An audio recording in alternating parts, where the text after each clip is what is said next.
Dive Podcast, straight talk on politics, national security, and America's future. With Robert Johnson and Linda Miller, we cut through the spin, tackle the tough issues, and give you the real story behind today's headlines. Subscribe now and hit the notification bell to stay informed. Okay, let's get into this. Today, we're doing a deep dive into, well, the state of play with the Ukraine negotiations. Specifically, this idea that the U.S. might be looking to withdraw. Yeah, and we're drawing this from a discussion recorded just yesterday featuring Rostislav, Ischenko and Ruslan Safarov. Right. So our goal here is to really unpack what they were saying about these talks, what a U.S. withdrawal could actually mean, and, the potential future scenarios they laid out. Exactly. They kick things off by talking about that recent meeting in London, the one where Western foreign ministers were supposed to gather. Ah, yes, the one focused on Ukraine and Russia's future. That's the one. And this sense from the discussion was that, well, it didn't quite go smoothly. Maybe some fundamental disagreements bubbling under the surface. Suggesting maybe a lack of a unified front. Could be. It sort of sets the scene for this potential reevaluation of strategies, including the U.S. role.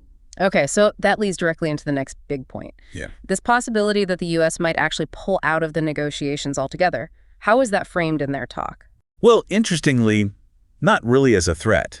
Not a bargaining chip, more like a statement of fact. The statement of fact, how so? The perspective shared was that President Trump feels he has a pretty limited window, a deadline almost, to get some kind of resolution on Ukraine. And if that doesn't happen, then the indication is the U.S. simply steps back from the negotiation table, disengages. Right. And this is where it gets really interesting thinking about why. The discussion suggested a possible U.S. desire to avoid escalating things further with Russia. Exactly. Especially, and this is key, with the U.S. perhaps wanting to focus more attention on its relationship with China. Ah, the strategic pivot. So dialing down tensions with Russia frees them up. That seems to be the logic presented. Let the EU deal more directly with Russia, maybe keep Moscow occupied, while the U.S. concentrates on Beijing. Which, as they pointed out, could create a bit of a tricky situation for Russia too, right? Yeah. Balancing its China ties with potentially needing a less hostile Europe. Definitely adds a layer of complexity for Moscow. Creates a sort of cognitive dissonance, as they put it. Okay, so let's talk about the actual U.S. proposals in these negotiations. The discussion described them as kind of shifting, not very concrete. Yeah, almost like the U.S. was just acting as a messenger, taking Ukrainian ideas to the Russians, then Russian ideas back to the Ukrainians. Only for both sides to essentially reject the other's position. Pretty much. And rejecting the U.S. role as a simple go-between, too, in a way. It highlights the lack of common ground. And they mention figures like Kurt Volker popping up occasionally, claiming to understand the Russian stance. Right, claiming deep insight, perhaps suggesting potential U.S. alignment with certain Russian ideas at times. But it all sounds very fluid, not a consistent, defined U.S. plan being pushed. Which feeds into this idea that the U.S. is maybe trying to shed responsibility, like, look, if you two can't agree, we're out. That's the core of it, yeah.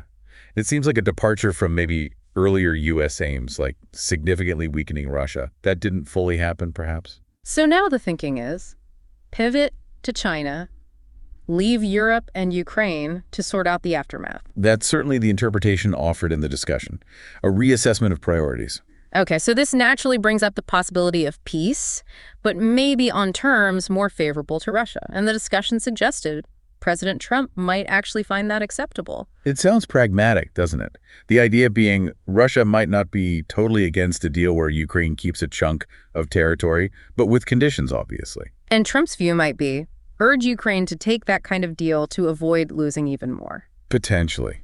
Kind of a cut your losses message. And telling Europe, look, you can aim higher if you want, but you'll be doing it without us leading the diplomatic charge. Though the U.S. would still sell weapons. Oh, absolutely. Business is business. But the security guarantee, that nuclear umbrella, the point was made that it's primarily for the U.S. itself, not an open-ended promise to Europe in every scenario. Right. But even if a deal like that happened, Russia controls some regions, has influence over the rhetorician. The discussion raised a really crucial point about Ukrainian sentiment. Yeah, the long-term view. That deep-seated national identity, the state interests, they probably wouldn't just disappear. Meaning Ukraine would likely drift away from Russia again, maybe try to regain territory down the line. That's the concern, that this current war might just be the first Ukrainian-Russian war, implying more conflict is possible, even likely, in the future. They drew a historical parallel, too, didn't they? Something about post-WWI Germany. Yeah, the Reichswehr. Limited army size on paper, but it became the core of the later Wehrmacht. Showing how quickly things can rebuild. Exactly. And they gave more recent examples. Ukraine's own army mushrooming since February 2022, or how fast Georgia rebuilt its forces after 2008. A small force can scale up rapidly. So from President Trump's perspective, maybe Russia controlling, say, 6 regions, plus a kind of protectorate over the rest, that might look like a win. It stops the immediate bleeding, lets the U.S. focus elsewhere. It could be seen that way, yes. A pragmatic, if perhaps cynical, outcome from a U.S. standpoint. But the idea of Ukraine ever being truly friendly to Russia after all this seems very unlikely. Because of that inherent national identity you mentioned. Precisely. But internally, in Ukraine, wow. A peace deal on Russia's terms would be political dynamite for the current leadership, wouldn't it? Oh, massively unpopular. They suggested it could mean loss of power, prosecution, maybe worse for Zelensky and his government. And the opposition, the ones who've been sidelined, they'd come back strong. You'd expect so. They'd likely return and point fingers, saying the current leaders lost the war, lost territory. It would get very messy internally. What about future elections, maybe under international watch? Would pro-Russian candidates stand a chance? The feeling in the discussion was probably not. Either they wouldn't be there or wouldn't be well known, or crucially, even Ukrainians unhappy with Kiev right now are still generally willing to fight against Russia. So that anti-Russian sentiment runs deep, regardless of domestic politics. Seems to be the assessment, yes. Okay, so summing that up, a deal on Russia's terms might suit Trump's goals, but it's definitely not what Europe or Ukraine wants. They'd pay the price, essentially. That's the divergence, isn't it?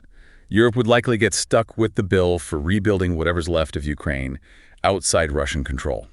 So the potential Trump vision, as interpreted in this discussion, is Russia controls some territory, the rest of Ukraine is fiercely anti-Russian, Europe is footing the bill and managing that relationship. And Russia itself is focused on its new dynamic with Europe, maybe dealing with asset confiscations and so on. While the U.S. gets to concentrate fully on China. That seems to be the strategic picture painted.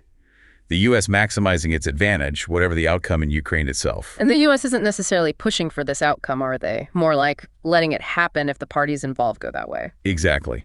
Not forcing Kiev or Brussels into a deal, but rather letting them potentially reach a point where they ask for U.S. help to broker something, perhaps on less favorable terms. Or if they don't, the U.S. just lets it play out as a European problem.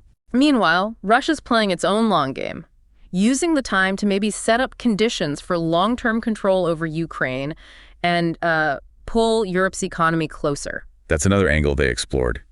Could Russia use Europe's energy needs, for instance, to compel European involvement in controlling Ukraine alongside Russia? Effectively sidelining the U.S. in that regional arrangement. It's a possibility. Russia trying to turn the situation to its long-term strategic advantage, potentially redrawing the economic map of Europe to some extent. But they also pointed out the huge challenges if Russia did try to occupy all of Ukraine. Oh, absolutely. The sheer difficulty of governing, the economic cost, dealing with a potentially very hostile population. It's a massive undertaking. They mentioned the Soviet experience in Afghanistan as a warning. Yeah, a classic example.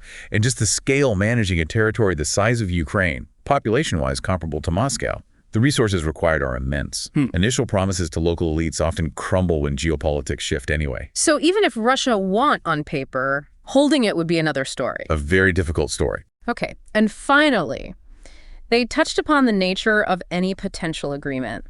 How enforceable would it really be? Well, the point made was pretty stark.